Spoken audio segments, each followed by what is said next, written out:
या महिला के साथ जब उत्पीड़न होगा, महिला के साथ ऐसी घटनाएं होंगी, ऐसा दुर्व्यवहार होगा, ऐसा दुष्कर्म होगा, तो या तो उसको मजबूर कर दिया जाएगा कि वो पार्टी छोड़ दे या पार्टी से निकाल दिया जाएगा। लेकिन मेरी जंग जारी रहेगी। लड़की हूं, लड़ रही हूं, ये सिर्फ एक नारा मेरे लिए नहीं है। मैं न्याय के लिए हमेशा से 22 साल एक इंसान 17 साल की उम्र से मैं इस पार्टी से, इस विचारधारा से जुड़ी हूं और ये सोचते हुए कि ये संविधान के रक्षक है।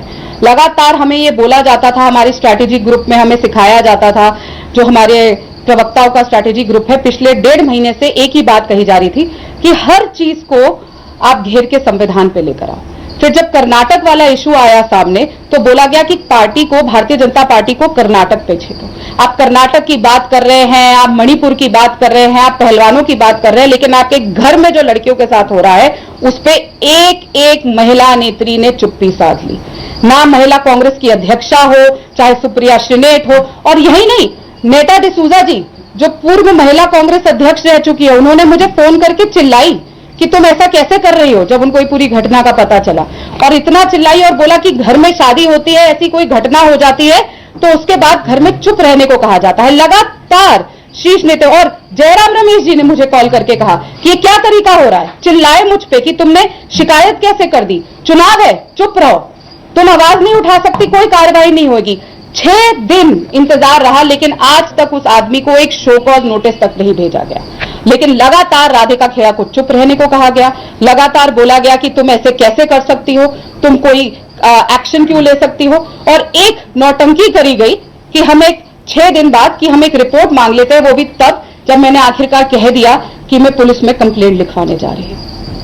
लेकिन मेरी तबीयत इतनी खराब थी, मैं वहां से ट्रैवल नहीं कर सकती थी। मैंने अपनी माताजी को वहां बुलाया, मैं फिर भी आखिरी उम्मीद करते हुए न्याय की मैं प्रदेश अध्यक्ष के पास गई और उन्होंने मेरा बयान, मैंने जब कहा कि सर ये मेरा बयान है, आप इस पर रिसीविंग करके साइन करके दे दीजिए और ये है जो मुझे कहना है, उन्होंने वो लेने से मना कर दिया और कहा मैं सिर्फ जो आप बोलोगी मैं लिखूंगा और मैं सिर्फ सुनूंगा, इसको लिखित में नहीं लिया जाएगा। जब मैंने उनको याद दिलाया कि आपको मैंने शिकायत लगाई थी कि मुझे शराब ऑफर करी गई है, तो दीपक बैज ने सामने से बोला आप शराब पीती है ना, कितना पीती है, थोड़ा पीती है, ज्यादा पीती है, कभी कभी तो पीती होंगी। यह तरीका था इंक्वायरी करने का कांग्रेस पार्टी का, और ये किसके इशारे पे हो रहा था, भूपेश बघेल के इशारे पे हो रहा था। और भूपेश बघेल किसके इशारे पे काम करते हैं, प्रियंका गांधी जी के इशारे पे काम करते हैं, सचिन पायलट जी के इशारे पे काम करते हैं। इतनी बड़ी घटना हो गई, लेकिन प्रियंका गांधी जी ने एक बार भी चुप्पी नहीं तोड़ी, छत्तीसगढ़ आके एक बार नहीं बोली, एक फोन करके नहीं कहा कि क्या हुआ, तुम मेरी राष्ट्रीय प्रवक्ता हो, तुम मेरी नेशनल मीडिया कोऑर्डिनेटर हो, अकेली लड़की हूं, आप सब जानते हैं नेशनल मीडिया कोऑर्डिनेटर 7 साल से हूं मैं, अकेली लड़की हूं उस डिपार्टमेंट में, लोगों के बीच में आदमी आए गए, पर मैं एक अकेली लड़की हूं उस डिपार्टमेंट में, और उसी को आपके पास समय नहीं था। क्यों? ऐसा क्या है भूपेश बघेल जी जो प्रियंका गांधी जी को पहुंचाते आए हैं कि प्रियंका गांधी जी उनका संरक्षण कर रही थी और वही आगे जाके सुशीलानंद शुक्ला को पहुंचा रही थी? ऐसा क्या है जो पूरी पार्टी भूपेश बघेल के कहने पे, सचिन पायलट के कहने पे काम कर रही थी? ऐसा क्या है राहुल गांधी जी के पास छुपाने को कि इतना दबाव उनका, भूपेश बघेल ने इतना दबाव बना दिया कि प्रियंका गांधी जी और राहुल गांधी जी चुप्पी साध लिए? मुझे फॉलो करते हैं ट्विटर पे, तो ऐसा तो हो नहीं सकता 200 लोगों को, पार्टी के महज 200 लोगों को, जिसमें से 200 में से तो कुछ पत्रकार भी हैं, तो आप लेकर चलिए महज 100-150 लोगों को पार्टी के वो फॉलो करते हैं, तो ये भी नहीं कह सकते कि मैं पार्टी में कोई अस्तित्व नहीं रखती। जब राहुल गांधी जी, प्रियंका गांधी जी स्वयं मुझे फॉलो करते हैं तो उनसे कोई बात छिपी नहीं थी, और लगातार मेरे पास मैसेज है, हर चीज है प्रूफ करने के लिए, लेकिन एक बार भी किसी ने मुंह नहीं खोला। ऐसा क्या है? क्या मेरा राम मंदिर जाना इतना ज्यादा चुप गया पार्टी को कि ऐसे षड्यंत्र रच के मेरे साथ ऐसा किया गया? मैं लगातार कौशल्या माता का नाम लेती थी छत्तीसगढ़ में, लगातार राम जी का नाम लेती थी, तब भी मुझे कहा जाता था कि तुम राम जी का नाम मत लो, कौशल्या माता का नाम मत लो। छत्तीसगढ़ चुनाव में भी मुझे टोका जाता था। क्यों? छत्तीसगढ़ की संस्कृति जब कौशल्या माता का मायका राम जी का ननिहाल है, तो क्यों कांग्रेस पार्टी मुझे बार बार उनका नाम लेने से रोकती थी? लगातार मुझ पे आरोप लगाए जाते थे कि तुम बहुत ज्यादा हिंदू धर्म की बात करती हो, इतना, लेकिन मेरे से इतनी घृणा हो जाएगी क्योंकि और किसी मुद्दे पे मुझे हटा नहीं सकते थे, कोई एक्शन नहीं ले सकते थे, तो इतनी घृणा हो जाएगी कि एक पूरा षड्यंत्र रचा जाएगा और मुझे एक कमरे के अंदर बंद कर दिया जाएगा और उसके बाद भी कोई कार्रवाई नहीं। और अब तो जी सुनने में आया 5-6 लोग भी सामने आ गए हैं, और उसमें से तो एक बहुत दुख के साथ मुझे कहना पड़ रहा है 2 मुसलमान भी सामने आ गए हैं कि वो उस कमरे के अंदर थे, क्योंकि मैं हिंदू लड़की हूं और मैंने ये बोल दिया कि मैं राम मंदिर की बात बता दी कि इसलिए मुझसे दुश्मनी हो रही है और ये कर रहे हैं क्योंकि मैंने उनका असली चेहरा सामने ला दिया, तो वो 2 मुसलमानों को लेकर आए हैं जो वहां पे नहीं थे और अब वो बयान दे रहे हैं कि वो उस कमरे में थे। मैं रिक्वेस्ट करती हूं छत्तीसगढ़ की पुलिस से भी कि इसका संज्ञान ले कि वो आदमी कहां से आए और क्यों आए, और अगर उनके हिसाब से वो 5 आदमी थे तो ये भी सवाल बनता है कि 5 आदमियों ने एक लड़की को अकेले कांग्रेस के मुख्यालय में कमरे के अंदर कुंडी लगा के बंद क्यों किया।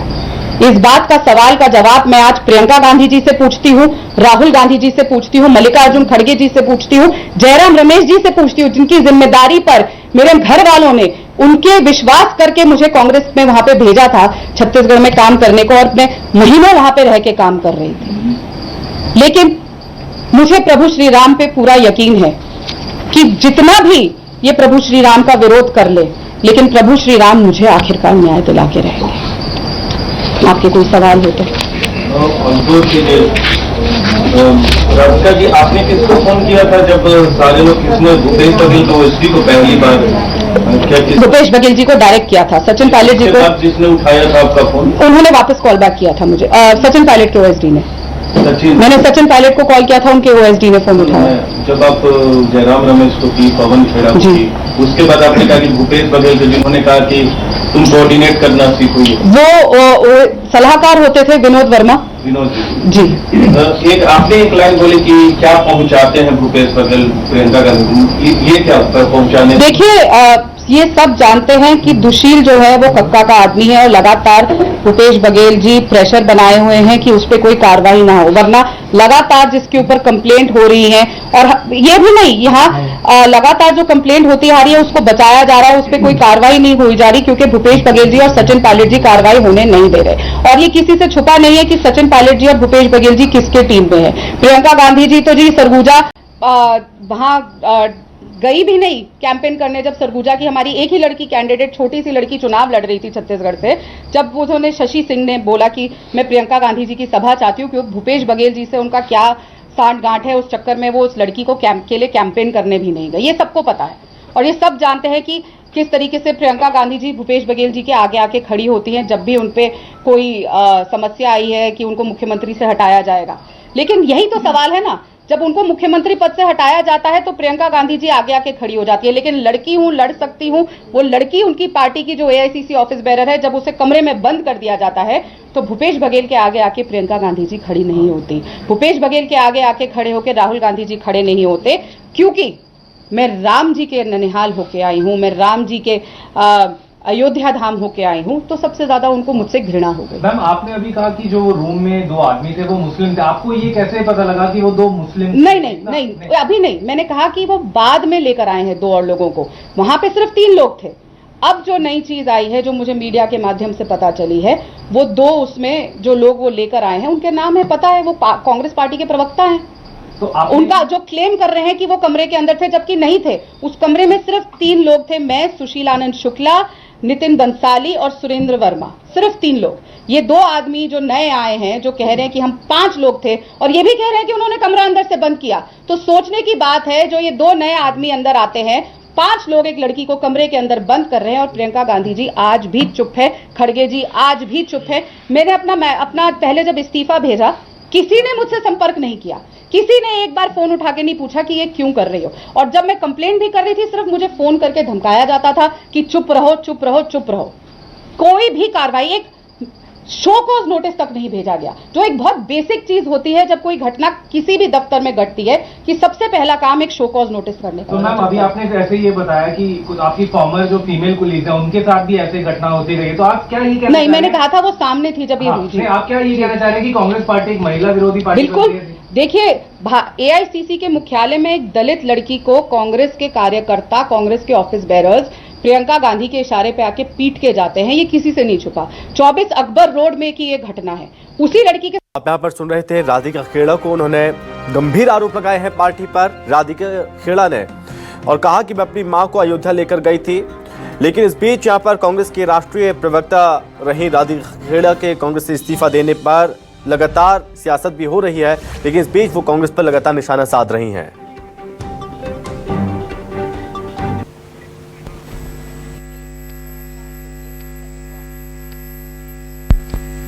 उनका मैं नाम सुशील तो कहना शोभा नहीं देता, दुशील ही कहेंगे उन्हें, तब भी उन्होंने राहुल गांधी जी की यात्रा के दौरान मुझे शराब ऑफर करी। उनके साथ एक और उनके साथी थे धनंजय ठाकुर, और मैं यहाँ से कांग्रेस के 2 लड़कियां जो काम करती थी मीडिया डिपार्टमेंट में, वो मेरे साथ थी, और उनके सामने ही हुआ कि लगातार मुझे रात को कमरे में, जब हम कोरबा में थे, जब हम वहाँ पे यात्रा में वेट कर रहे थे रात को, तो मुझे लगातार फोन करके सामने भी आके कि आपको कौन सी शराब चाहिए, हम आपके कमरे में शराब पहुंचाने का काम करेंगे।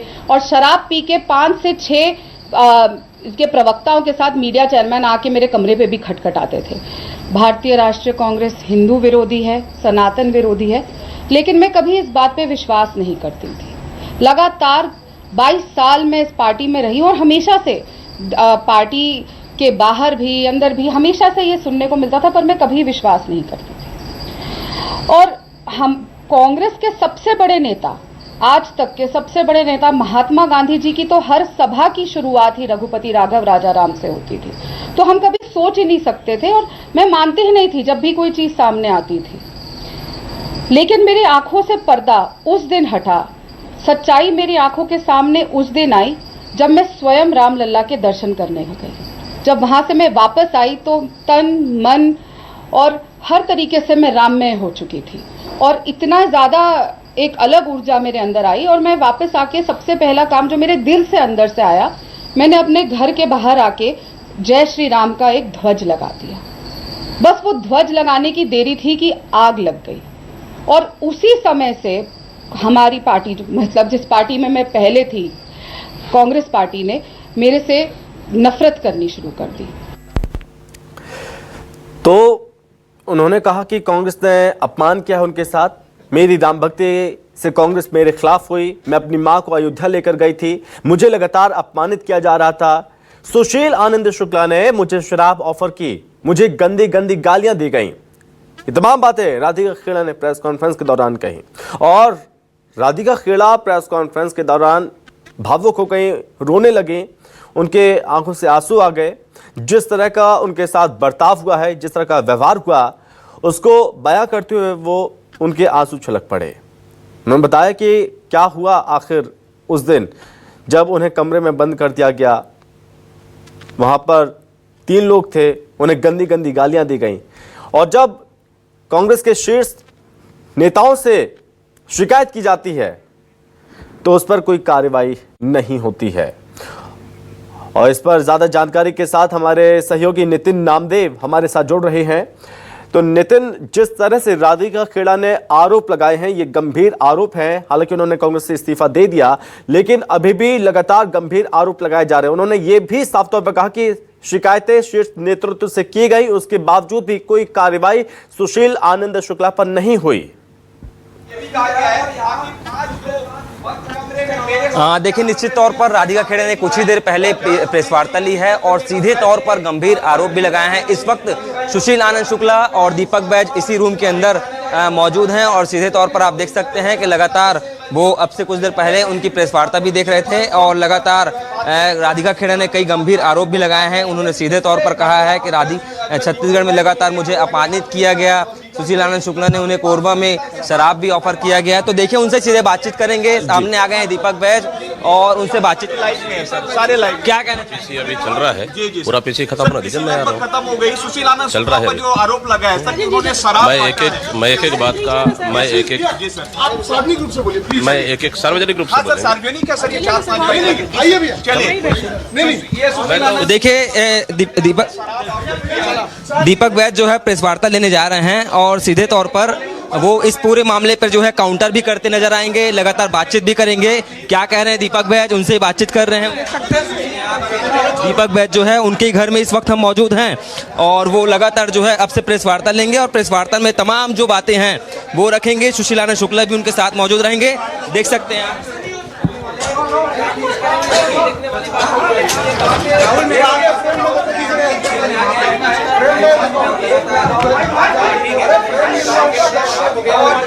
सीधे जो है दीपक बैज जी प्रेस कॉन्फ्रेंस को जो है संबोधित कर रहे हैं। मैडम नीचे लगा दो, ये लगाइए नीचे लगाइए।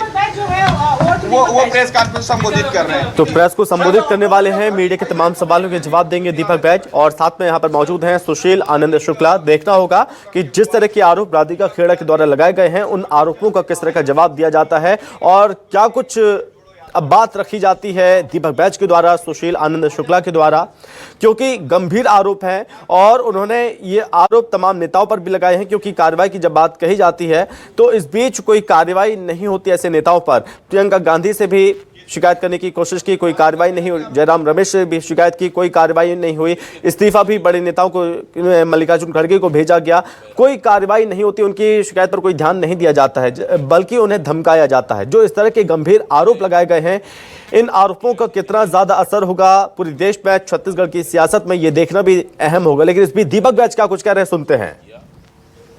और रिपोर्ट मैंने AICC को भेज दिया है। रही कांग्रेस कार्यालय की सुरक्षा की बात, कांग्रेस कार्यालय में आज भी आप देखेंगे, चाहे कंट्रोल रूम हो या फिर हमारा वॉर रूम हो, सभी जगह महिला कर्मचारियां आज भी काम कर रहे हैं और वो सुरक्षित हैं। कहीं कोई ऐसी स्थिति नहीं है। कांग्रेस कार्यालय में आज तक कभी इस तरह हुआ न कभी होगा। हाँ, दोनों के बीच में, सुशील आनंद शुक्ला जी और दोनों के बीच में, ये अभी से नहीं, बहुत लंबे समय से छोटी छोटी बातों को लेकर आपस में मतभेद थी दोनों के बीच में। लेकिन उस दिन थोड़ी सी कि PC अरेंजमेंट को लेकर, अपना अधिकार को लेकर कि ये मेरा अधिकार क्षेत्र है, मुझे करना चाहिए, थोड़ी सी बातों को लेकर बहस हुई। ये सच्चाई है और मैंने सभी रिपोर्ट AICC को मैंने भेज दिया है। हाँ, लेकिन अपनी व्यक्तिगत झगड़े को लेकर, घर के विवाद को लेकर अगर कोई कहे कि मैं राम मंदिर पूजा करने जाते हैं, अयोध्या जाते हैं, ये तो देश के सभी नागरिक जाते हैं। समय मिलेगा दीपक बैज भी जाएगा। नहीं जा पा रहा हूं तो घर से पूजा कर रहे हैं। तो इसको जोड़कर देखना मुझे नहीं लगता है कि ये सही है। और बाकी चीजों पे मुझे अभी कुछ नहीं कहना है। ये सब चुनाव के ठीक पहले इस तरीके का सब चीजें होना, फिर प्रेस कॉन्फ्रेंस करना, फिर ये कह रही कि प्रभु श्री राम न्याय दिलाएंगे, किस ओर इशारा कर रहा है? सीधे पूछ लेते हैं कि उनके आरोपों से क्या ऐसा लग रहा है कि भारतीय जनता पार्टी में शामिल होंगी? देखिए, ये तो उनका व्यक्तिगत निर्णय है, शामिल होना नहीं होना, इस पे मुझे कुछ नहीं कहना है। लेकिन अगर जो गलत है तो उस पर पार्टी कार्रवाई करेगी। पार्टी को हमने रिपोर्ट भेज दिया है। सर मैं ये कह रहा था सर मैं ये कह रहा हूँ जिस तरह से आप से लेकर भूपेश बघेल जी, सचिन पायलट जी, प्रियंका गांधी जी, राहुल गांधी, मल्लिकार्जुन खड़गे सब पे सवाल उठा रही, इसको कैसे देखते हैं आप? अब देखिए, आप आरोप, अब गुस्से में है तो आरोप लगाना जायज है, तो कोई दिक्कत नहीं, आरोप लगाना है, लगाने। सर लेकिन आरोप का जिक्र कर रही थी, बार-बार शराब का जिक्र कर रही थी। शराब को रोका गया, ये कह रही है कि आपने पूछा कि शराब पीती कि नहीं? हाँ, कितना पीती है? अब इस पे मुझे कुछ नहीं कहना। सर ये कह रहा था कि राधिका खेड़ा ने तो इस्तीफा दे दिया, अब वो कह रही है कि सुशील आनंद शुक्ला ने जो है उनके साथ दुर्व्यवहार किया है, शराब परोसने की बात कही। तो सर अब क्या जो जिन पर आरोप लग रहे हैं वो व्यक्ति पद पर रहेंगे कि नहीं रहेंगे? क्या कोई कार्रवाई? अब देखिए, इसमें पार्टी निर्णय लेगी, पार्टी निर्णय लेगी, उनको पद में रहना है नहीं रहना है, पार्टी क्या कार्रवाई करती है, क्या है, किसके ऊपर कार्रवाई करती है, दोषी कौन है, क्या है, पार्टी निर्णय लेगी इसमें। नहीं तो सर अब एक पक्ष तो सर उन्होंने इस्तीफा दे दिया, अब उस पर क्या कार्रवाई होगी? अब इस्तीफा देने के लिए तो हमने तो नहीं कहा उनको, वो तो उनकी मर्जी इस्तीफा दी है, तो उनका व्यक्तिगत निर्णय है। सर वो यह भी बोल रही थी कि भूपेश बघेल ने मुझे बोला है कि आप छत्तीसगढ़ छोड़कर भाग जाइए, आप कांग्रेस पार्टी मत छोड़िए। जब वो बोली कि मैं छोड़ देती हूँ कांग्रेस पार्टी, तो उन्होंने कहा कि कांग्रेस पार्टी मत छोड़िए लेकिन छत्तीसगढ़ छोड़ दीजिए। अब उन दोनों के बीच में क्या बात हुआ, अब इसको मैं तो कह नहीं पाऊंगा। सर जिस तरह के वो आरोप लगाए तो पार्टी अपनी तरफ से कोई एक्शन लेगी क्या, कोई नोटिस भेजेगी? अब देखेंगे, अभी देखेंगे। हम लोगों ने जांच रिपोर्ट बना के AICC भेज दिया है, आगे जो भी पार्टी का निर्णय होगा उसमें देखेंगे, उस पर। ठीक है सर। भैया आप कुछ बोले? सुशील जी से एक मैं नहीं माफी चाहता हूँ। मैं नहीं बोलूंगा, अटल जी ने बोल दिया। ठीक है। हो गया भाई, मैं कर लेता हूँ। 9-1 ना 9-1 क्योंकि एक 1-1 लोग हैं और यार जी साहब शुरू हो जाओगे फिर, है नहीं? ठीक है सर। तो मेरे लिए हाँ। सर एक उस पे और बोल दीजिए, कल इलेक्शन है सर, 7 लोकसभा में चुनाव है, कांग्रेस अपने को कितनी मजबूत स्थिति में पा रही है? कल प्रदेश के तीसरे चरण का मतदान होना है और 7 लोकसभा सीटों पर होना है और निश्चित रूप से कांग्रेस पहला चरण से लेकर तीनों चरण तक मजबूती के साथ चुनाव लड़ी है। सभी प्रत्याशी हमारे मजबूती के साथ चुनाव लड़े हैं। हम भारतीय जनता पार्टी की सरकार की नाकामियों को, केंद्र सरकार की नाकामियों को, राज्य सरकार की नाकामियों तक, जनता तक हम पहुंचाए। लेकिन और कांग्रेस के जो घोषणा पत्र है, न्याय पत्र, जनता तक हम पहुंचाए।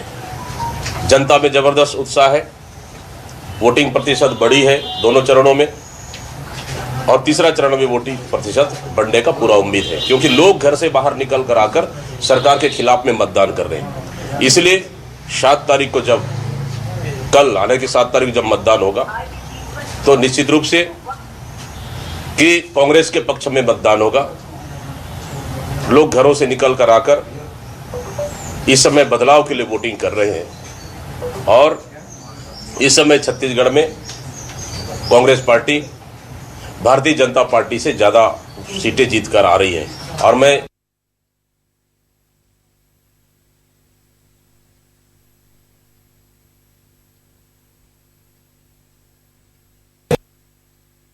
आरोप लगाए हैं, तमाम एलिगेशन, उसका जवाब भी दिया जा रहा था और उन्होंने साफ तौर पर ये बात भी कही दीपक बैज ने कि पार्टी अपने स्तर पर